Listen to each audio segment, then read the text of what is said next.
December 23, 1944, 14:10 hours. Outside San Jose, Mindoro Island, Philippines. The sound comes first. Not the scream of a dive bomber. Not the metallic howl American troops have learned to fear. This is different. Lower, rougher, almost agricultural. Like a farm engine pushed too hard. You shade your eyes against the tropical sun and squint upward. There it is. A single Japanese aircraft drops out of the clouds. Wings straight, landing gear fixed, paint sun-faded and chipped. It looks slow, old, wrong. Someone nearby left a short, humorless bark. Look at that thing, a U.S. sergeant mutters. What is it? Plywood and prayers. Down the road, a line of M4 Sherman tanks idles in the heat, engines rumbling. Infantry crouches in shallow cover, helmets tilted back, sweat cutting clean lines through the dust on their faces. These men have seen real air attack Zeros, Vals, Kates, sleek killers. This looks like a museum piece. High above, inside the cockpit, Second Lieutenant Hiroshi Tanaka grips the control stick of his Ki-51 Sonya. The canopy rattles. Wind howls through gaps in the frame. He flies low not by accident, but by doctrine. He can already see the tanks. Big, boxy, American perfect targets. Back on the ground, the mood is casual, almost mocking. Among the U.S. soldiers watching are men who won't be here much longer. Within weeks, days, for some they'll be captured during the brutal back and forth of the Philippines campaign. They'll remember this moment later, behind barbed wire, trading stories in whispered conversations. This is one of them. They will laugh about it. Japanese bamboo bomber, one GI says, shaking his head. Things gonna fall apart if we sneezed at it. That Ki-51 begins its dive. Still, no one panics. No one runs. You can almost feel the confidence-earned confidence. American air superiority has been growing for months. Japanese planes are supposed to avoid Allied positions now, not attack them head-on, and certainly not with something like this. Then the Sonya opens. Fire. The first explosion punches into the dirt just short of the lead Sherman. The second hits closer. The third direct hit. The blast rocks the tank sideways. Flames burst from the engine deck. The laughter dies instantly. Jesus, get down. The Ki-51 screams overhead at treetop level, so low you can see oil streaks along its fuselage. Machine gun fire rattles from its wings, stitching the ground in tight, deliberate lines. The pilot isn't spraying. He's aiming. You can feel the shock ripple through the American line. This thing isn't fragile. It's hunting anti-aircraft. Guns open up late. Two late tracers arc upward, red and white lines clawing at the sky. The Ki-51 absorbs hits. You see fabric tear away. A panel flaps loose. The aircraft shudders, but it does not break. Instead, it climbs slightly, banks hard, and comes around again. Another dive, another bomb, another tank disabled. Now the men are scrambling. Infantry dives into cover. Tank crews bail out, smoke pouring from hatches. The sound of the Sonya's engine drills into your skull, raw and relentless, like it's powered by rage alone. This isn't supposed to be happening. The Ki-51 was dismissed for a reason. On paper, it's obsolete. Fixed landing gear, light armor, slower than American fighters, built with fabric-covered control surfaces and lightweight materials. Not a frontline threat. That's what the manuals say. That's what the Post believed later. Later, those same captured Americans would talk about the Sonya in prison camps. They would admit, reluctantly, how wrong they'd been. How they'd mocked it at first. How they'd called it a paper airplane. Until they watched it knock out armor. Until they saw it fly so low they could see the pilot's goggles. Until they realized it didn't need speed or elegance. It needed courage and precision. And a pilot willing to fly straight into fire. Back over Mindoro, the Ki-51 finally pulls away, trailing smoke. It limps toward the hills, engine coughing, wings scarred. But it's done its job. Armors burn. American confidence lies smoldering beside them. And in that moment, standing in the heat, ears ringing, eyes fixed on the retreating silhouettes, something shifts, because the men on the ground understand. Now, they didn't just underestimate an airplane, they underestimated the enemy. And the next time they hear that low, ugly engine sound coming out of the sky, they won't be laughing. The smoke hasn't cleared yet. Two Shermans still burn on the edge of the clearing, black oil seeping into the dirt. Ammunition cooks off inside one of them, sharp, metallic cracks echoing across the jungle. American infantry keeps low, scanning the sky, fingers tight on triggers. No one is laughing now. The Ki-51 is gone, but its presence lingers. Not just in the wrecked armor, but in the sudden, uncomfortable awareness that something dismissed as harmless just punched far above its weight. Later that evening, in a makeshift command post, officers argue over what they saw. It shouldn't have survived that. One insists. We hit it. Another says, I saw fabric peel off the wing. They're both right, and that's the problem. The Mitsubishi Ki-51 Sonya wasn't built to survive by resisting damage. It was built to survive by enduring it. You can almost picture the design room. Back in Japan, engineers not chasing speed or altitude, but reliability. A rugged airframe, simple systems, an engine that would keep running even when half the cowling was shot away, fixed landing gear that couldn't be blown off or jammed. It was, by Western standards, wrong by battlefield standards. It was perfect. American POWs would later describe the irony with bitter clarity. They had called it bamboo because it looked flimsy. Fabric-covered control surfaces, light armor, exposed struts. What they didn't realize was that this fragility made it forgiving. Bullets passed through instead of shattering vital systems. The aircraft didn't rely on hydraulics that could leak out. It didn't need pristine runways. It didn't fall apart when hit. It simply kept flying, wounded but functional. In the Philippines, that mattered. The Ki-51 was designed for close air support, the most dangerous kind of flying there is. Low altitude, slow speed, direct exposure to small arms fire, anti-aircraft guns. Everything pointed upward. Most aircraft hated that environment. The Sonya lived in it. Japanese pilots learned to fly below the treetops, using terrain to mask their approach. They attacked from unexpected angles, popping up just long enough to drop bombs or fire cannons before disappearing back into the jungle canopy. You couldn't track them easily. You couldn't ignore them. And once they committed to a dive, they didn't pull away early. That was the second mistake the Americans made. They assumed Japanese pilots would break off under heavy fire. They didn't. Post would later recount watching Ki-51s fly straight through curtains of tracer fire, wings visibly shredding, engines coughing, yet still pressing the attack. The pilots weren't reckless, they were deliberate, trained to accept damage as part of the mission. In one prisoner account, a former U.S. tanker described watching a Sonya absorb hits that would have sent a fighter spiraling down. It looked like it should have fallen apart, he said, but it just kept coming. The Ki-51's primary weapon wasn't sophistication. It was persistence, armed with light bombs and forward-firing machine guns. It was never meant to duel fighters. Its role was brutally specific. Find ground targets, get close, and destroy them. Before they could react, tanks were ideal. American armor crews had grown, accustomed to Japanese air attacks being sporadic and inaccurate. The Ki-51 changed that. It attacked precisely, often aiming for engine decks, thinner armor, or exposed support vehicles. And it attacked repeatedly. One pass was rarely enough. The Sonya would circle back again and again until either the target burned or the aircraft could no longer stay airborne. By the time American units adapted, the psychological damage was already done. Because once you realize that an enemy you mocked is willing to fly straight into your fire, you start questioning every assumption. Captured U.S. soldiers would talk about this shift later. Quietly, in prison camps, they stopped calling the Ki-51 a joke. They stopped laughing when they heard its engine overhead. They listened instead, because now they understood that the aircraft's weakness was also its strength. It didn't need to win the air war. It only needed to show up low ugly, relentless, and make the ground itself unsafe. And as the campaign in the Philippines intensified, the Ki-51 would do exactly that, again and again, until American forces learned, the hard way, that under a weapon based on appearances could be deadly. The next encounter would drive that lesson home with terrifying clarity. February 1945, Luzon, late afternoon. The light is wrong. Not golden. Not soft. It's flat and white, bouncing off dust and smoke, turning the battlefield into a glare-soaked blur. American infantry advances cautiously along a narrow dirt road, carved between rice paddies. Sherman tanks crawl ahead, engines laboring, tracks grinding mud into slurry. Then someone shouts, "Aircraft low." Not a distant speck. Not a high-altitude silhouette. Low.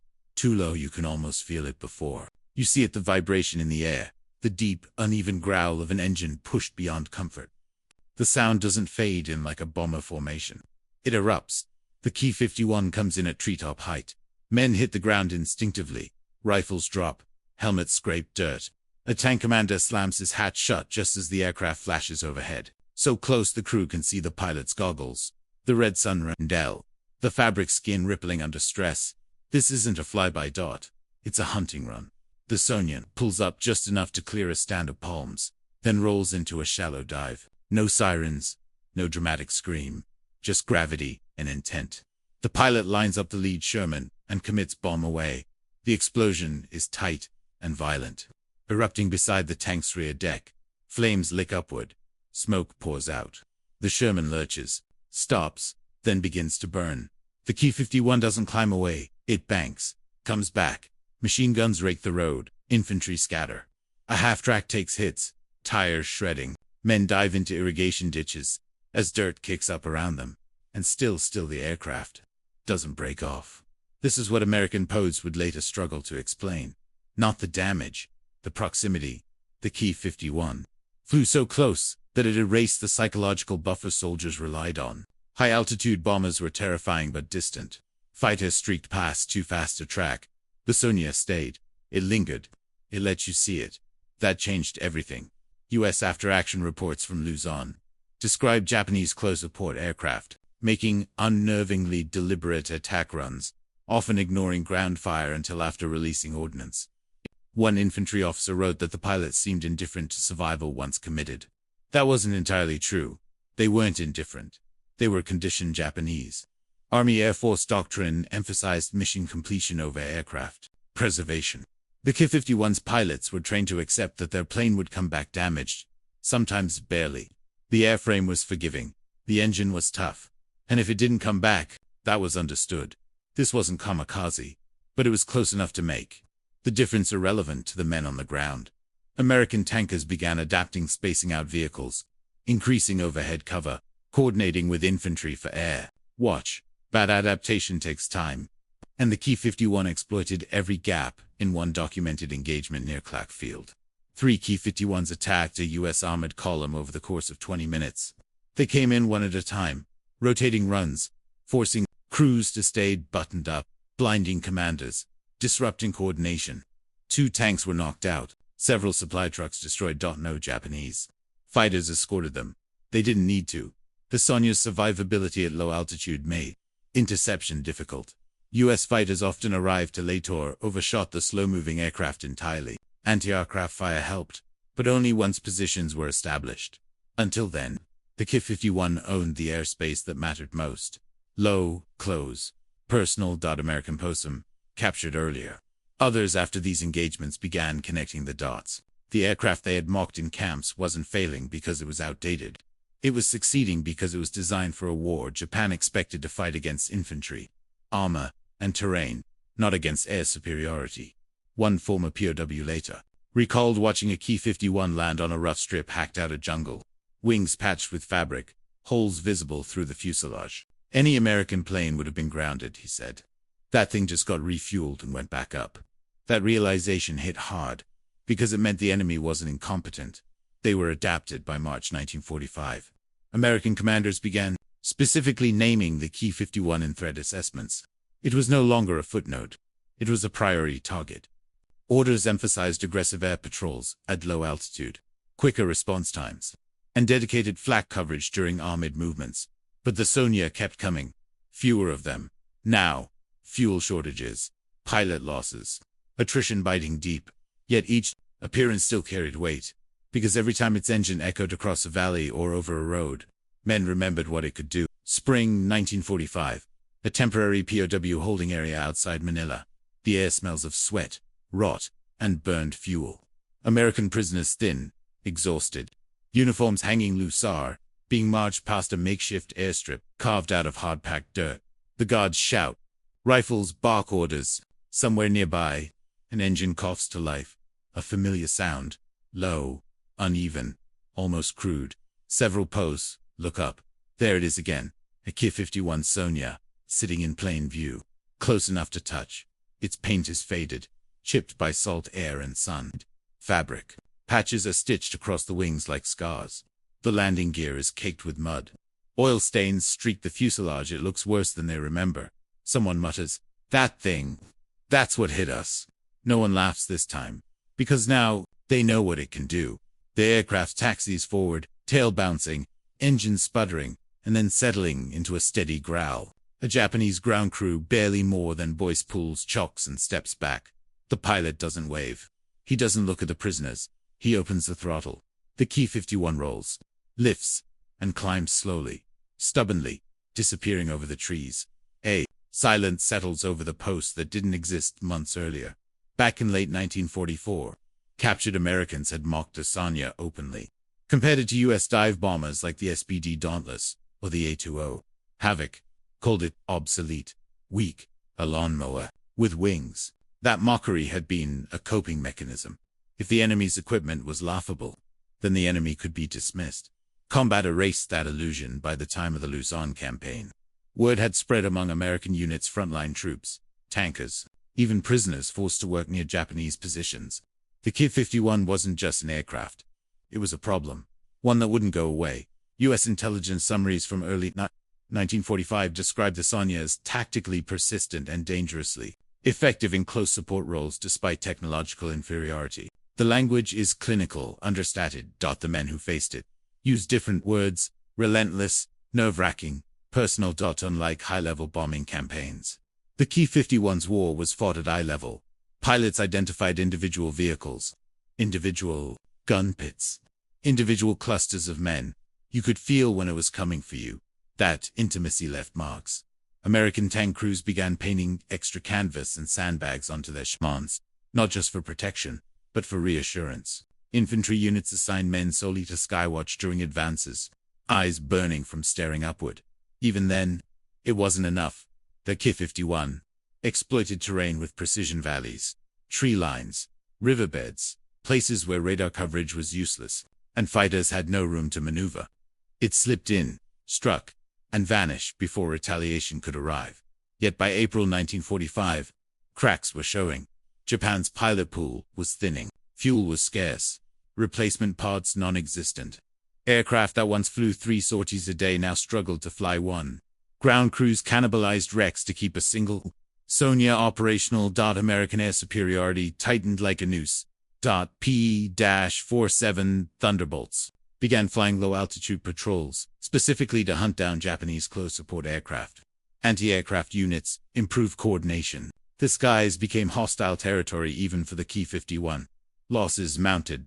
Pilots who once survived multiple damage-heavy missions stopped coming back, and still some kept flying. One captured Japanese mechanic later told interrogators that Ki-51 pilots volunteered repeatedly for missions others avoided. Not out of fanaticism, but pride. The aircraft had earned a reputation among their own ranks. The Sonya doesn't abandon the infantry, he said. That belief mattered for Japanese ground troops facing overwhelming Allied firepower. The sound of a Ki-51 overhead was reassurance. It meant someone was still fighting for them, still watching.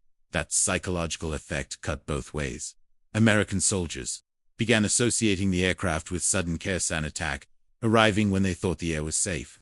It disrupted momentum, forced caution, bought time for defenders who desperately needed it.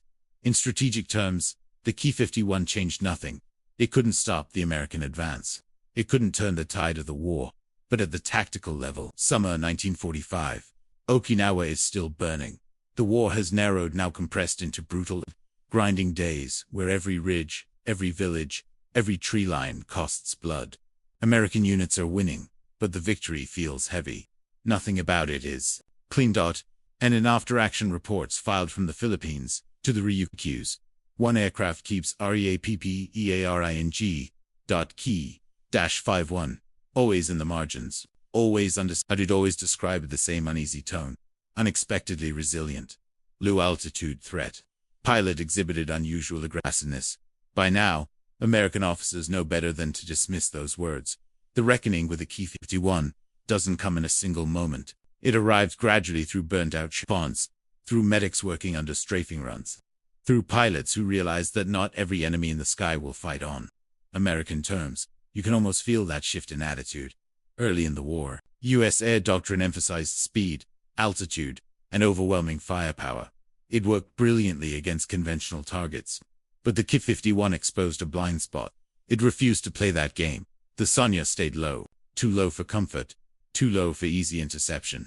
Its pilots used terrain the way infantry used cover-hugging hills, skimming treetops, ducking behind ridgelines until the last possible second. Against a machine like that, superiority meant nothing without adaptability. American pilots began adjusting. P-40s and P-47s altered patrol patterns.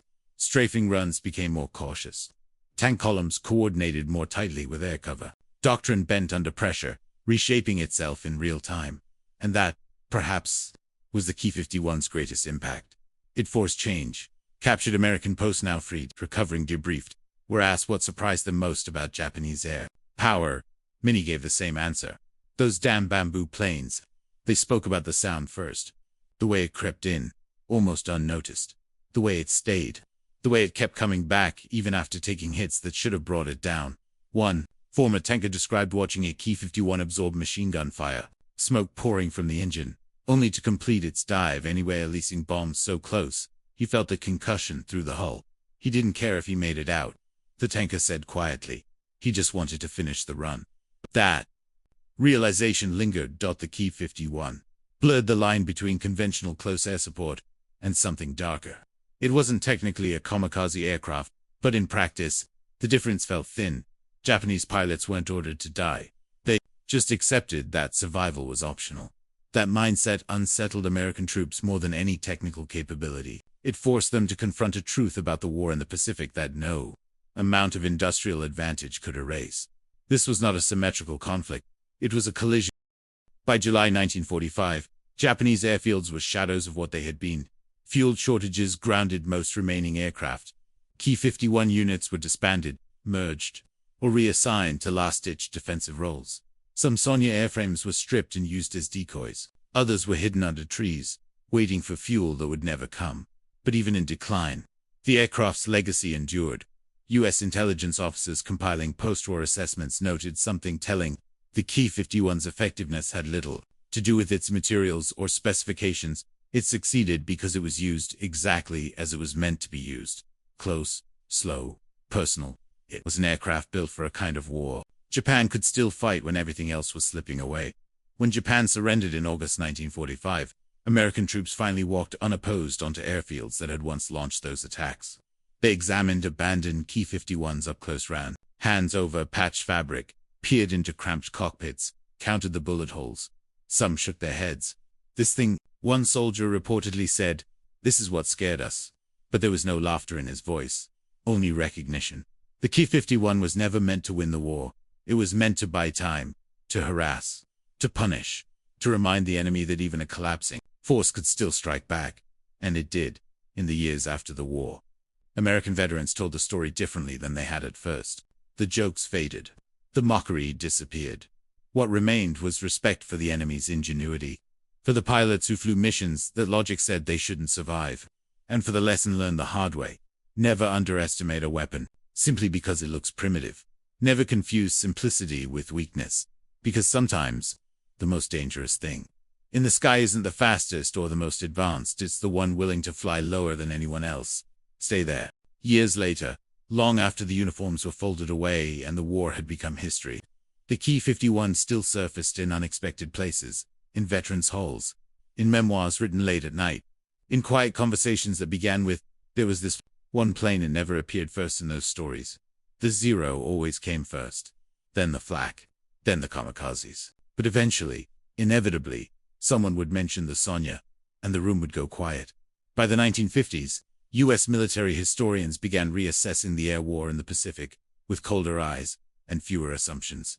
They pored over combat reports, POW testimonies, wreckage photographs, and Japanese pilot accounts translated for the first time. The conclusion surprised many. The Ki-51 had been one of the most cost-effective close-support aircraft Japan ever fielded. Not because it was powerful, not because it was advanced, but because it matched its mission perfectly.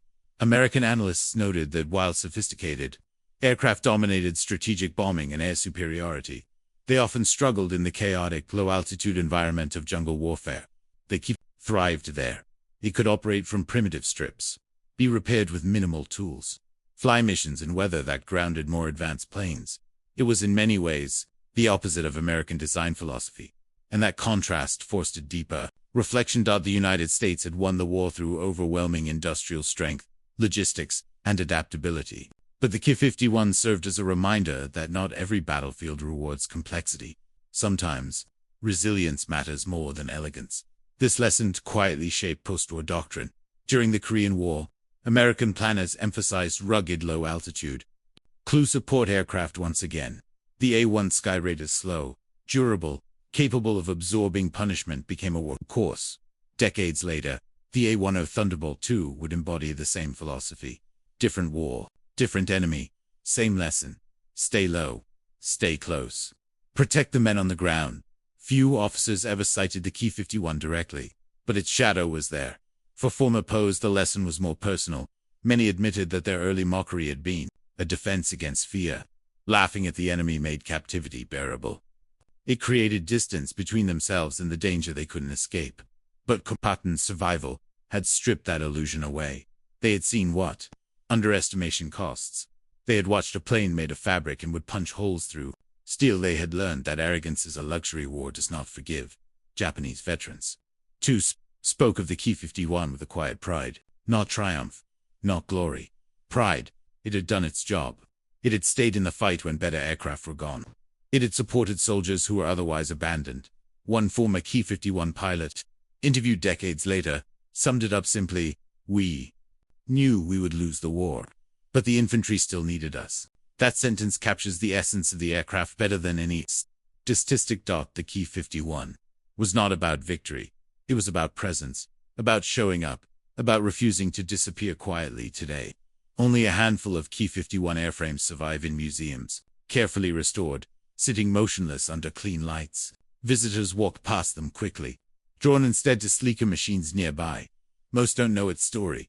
They don't know that American posts once laughed at it until they stopped laughing. They don't know that tank crews feared its silhouette against the sun. They don't know that its pilots flew knowing they might not return. Not because they were ordered to die, but because they believed the mission mattered more than survival. And that may be the Ki-51's final legacy. Not as a symbol of Japanese air power, but as a warning etched into history. Never judge a weapon by how it looks. Never judge an enemy by your own standards. And never forget that in war, the simplest tools used with determination can still change lives sometimes. The plane you laugh at is the one you remember forever.